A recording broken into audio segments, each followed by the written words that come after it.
बिस्मिल्लाहिर्रहमानिर्रहीम। अस्सलाम वालेकुम। वेलकम टू खाना और सजाना विद आतिका। मेरे चैनल पर अगर नए हैं तो जल्दी से सब्सक्राइब कर दें। रेसिपी अच्छी लगेगी तो लाइक शेयर और कमेंट करना बिल्कुल मत भूलिएगा। आज की जो रेसिपी है वो मंगोलियन बीफ है। बहुत ही मज़ेदार ये बनता है और बहुत ही आसानी से तैयार हो जाता है। तो चलें फटाफट से देख लेते हैं कि मंगोलियन बीफ हम किस तरह से तैयार करेंगे। ये मैंने बीफ लिया है। बीफ को मैंने, आप ये देख सकते हैं कि मैंने पतले और लंबे स्ट्रिप्स के अंदर काट लिया है। पतले ही आप काटिएगा, इससे ये होगा कि एक तो बीफ हमारे पास क्रिस्पी बहुत ज़्यादा बनेगा और जब हम इसको स्टिर फ्राई करेंगे तो ये टेंडर बहुत जल्दी हो जाता है। तो सबसे पहले हम बीफ को मैरिनेट कर लेते हैं। इसको मैरिनेट करने के लिए मैं यहाँ पर 1 टीस्पून के करीब कॉर्नफ्लोर इसमें ऐड करूँगी। ये बिल्कुल 1/4 टीस्पून के करीब इसके अंदर बेकिंग सोडा, या जिसे हम मीठा सोडा या खाने का सोडा कहते हैं, वो इस्तेमाल करेंगे। मीठा सोडा हमने इसमें इसलिए ऐड किया है क्योंकि इससे बीफ जो है वो गल बहुत जल्दी जाता है। उसके अलावा ये 1/4 टीस्पून के करीब भी इसमें नमक चला जाएगा। इन तमाम चीज़ों को हम अच्छी तरह से मिक्स करेंगे। ये देखिए, मैंने इन तमाम चीज़ों को अच्छी तरह से मिक्स कर लिया है। अब 15 से 20 मिनट तक हम इसको मैरिनेट कर लेंगे। जो बाकी इंग्रेडिएंट्स मंगोलियन बीफ के लिए हमने यूज़ करने हैं, 1 टीस्पून के करीब चॉप किया हुआ अदरक हमने लेना है। एक सुरख मिर्च लूँगी। ड्राई चिली जो है वो हम इसके अंदर ऐड करेंगे। थोड़ा सा ये हरा प्याज जाएगा। 1 टीस्पून के करीब मैं इसके अंदर शहद यानी कि हनी ऐड करूँगी। 2 से 3 टेबलस्पून के करीब इसमें सोया सॉस और 1 टेबलस्पून के करीब हम इसके अंदर चिली सॉस ऐड करेंगे। इसके अलावा हाफ़ टीस्पून के करीब नमक और काली मिर्च। नमक और मिर्च का इस्तेमाल आप अपने टेस्ट के मुताबिक कम या ज़्यादा भी कर सकते हैं। और इसके अलावा ऑफ कोर्स हम ऑयल ऐड करेंगे इसको फ्राई करने के लिए और सॉस को तैयार करने के लिए। जी, तो 20 मिनट हो चुके हैं। 20 मिनट के बाद ये देखें, यहाँ पर पैन में मैंने 1/3 कप के करीब ऑयल ऐड किया है और अब हम बीफ को इसके अंदर ऐड कर देंगे।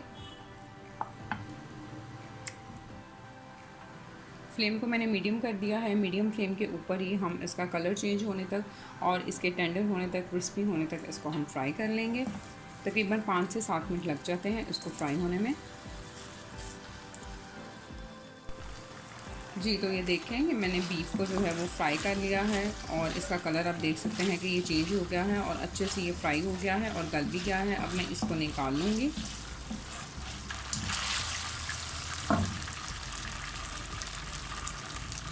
इसको निकालने के बाद सेम इसी पैन के अंदर मैं इसमें से थोड़ा सा ऑयल जो है वो निकाल लूँगी। तकरीबन 2 टेबलस्पून के करीब ऑयल जो है वो पैन के अंदर रहने होंगी और बाकी हम जो फाइनल कुक करना है मंगोलियन बीफ को, वो भी इसी पैन के अंदर करेंगे। जी, तो ये देखें, तकरीबन पैन के अंदर आपने 2 से 3 टेबलस्पून के करीब ऑयल रहने देना है। इसके अंदर मैं ये चॉप किया हुआ जिंजर यानी कि अदरक ऐड कर दूँगी। इसको हम ब्राउन नहीं करेंगे, 1 मिनट तक आपने इसको हल्का सा सौते कर लेना है।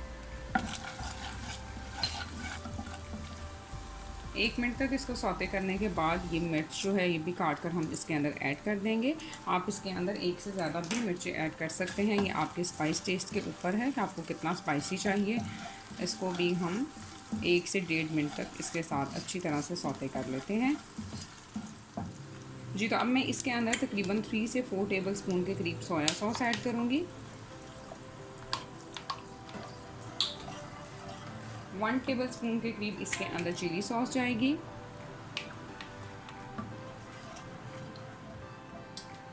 ये हम इसके अंदर 1 टीस्पून के करीब हनी ऐड कर देंगे।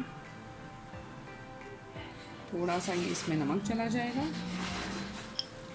थोड़ी सी हम इसके अंदर काली मिर्च ऐड करेंगे। नमक और मिर्च का इस्तेमाल आप अपने टेस्ट के मुताबिक कम या ज़्यादा भी कर सकते हैं। नमक मैंने थोड़ा इसलिए ऐड किया है कि सोया सॉस में ऑलरेडी नमक होता है। इन तमाम चीज़ों को अच्छी तरह से मिक्स कर लेंगे। इन तमाम चीज़ों को मैंने अच्छी तरह से मिक्स कर लिया है और ये यहाँ पर मैंने 2 टीस्पून के करीब कॉर्नफ्लोर लिया था, उसको मैंने पानी में ऐड किया है और इसको हम इसके अंदर ऐड कर देंगे। ये कॉर्नफ्लोर ऐड करने के बाद मैंने इसको अच्छी तरह से मिक्स किया था। आपने तकरीबन 1/4 कप के करीब इसके अंदर पानी ऐड कर लेना है अगर आपको लगे कि इसकी सॉस जो है वो कम है। तो इसको हम अच्छी तरह से मिक्स कर लेंगे और इसके बाद हम ये फ्राई किया हुआ जो बीफ था वो इसके अंदर ऐड कर देंगे। इसको हम कर लेते हैं अच्छी तरह से मिक्स और तकरीबन 2 से 3 मिनट तक मीडियम हाई फ्लेम के ऊपर हम इसको कुक कर लेंगे। जी, तो ये देखें, ये 2 से 3 मिनट तक मैंने मीडियम लो फ्लेम के ऊपर इसको सॉस के अंदर ऐड कर पका लिया था। अब मैं इसके ऊपर ये ग्रीन प्याज यानी कि जो हरी प्याज है उसको ऐड करूँगी और इसको अच्छी तरह से मिक्स कर लेंगे हम। और हमारे पास बहुत ही मज़ेदार सा मंगोलियन बीफ जो है वो रेडी हो चुका है। इसको अच्छी तरह से मिक्स कर लें। जी, तो फ्लेम मैंने ऑफ़ कर दी है। इसको अब